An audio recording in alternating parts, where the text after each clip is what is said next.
پرسیارم کردو یەک فیشەکی بەرکەوتووە ڕووداوێکی شێوە تیرۆریستیشە لە حەقیقەتە کە ئەکبەر کەسایەتیەکی دیاری کۆمەڵایەتی و پێشمەرگەیەکی ماندوو نەناس و لە بنەماڵەیەکی خاوەن قوربانی و شەهید و ئەنفالن لە ڕاستیا بەو شێوەیە تیرۆرکراوە غەدرێکی گەورەیە.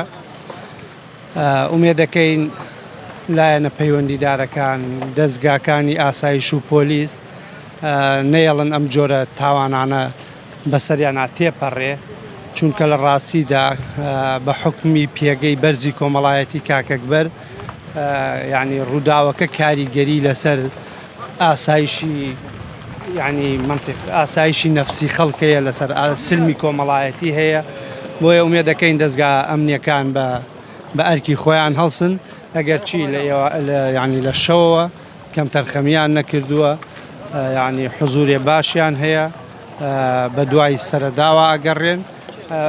جەریمەیەکی زۆر ئاشکرایە، پێم وایە ئەگەر بە هەموو لایە هاوکار بین ئەتوانین سەرەدا و دەستکەوێت، چونکە ئەو تاوانبارەی جەریمەکەی ئەنجام داوە هەم سەیارەی بردووە هەم موبایلی بردووە، بە تەئکید بە شەقامەکان تێپەڕیوە.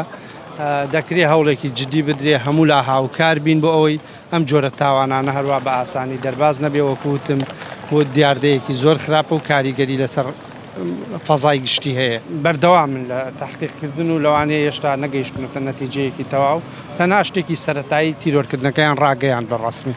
کامیرەی چاودێری هەیە، ئەو تاوانبارەی جەریمەکەی کردووە بە کامیرا تێپەڕیوە و بە تاکید کامیرەکان هەڵگیراونەتەوە.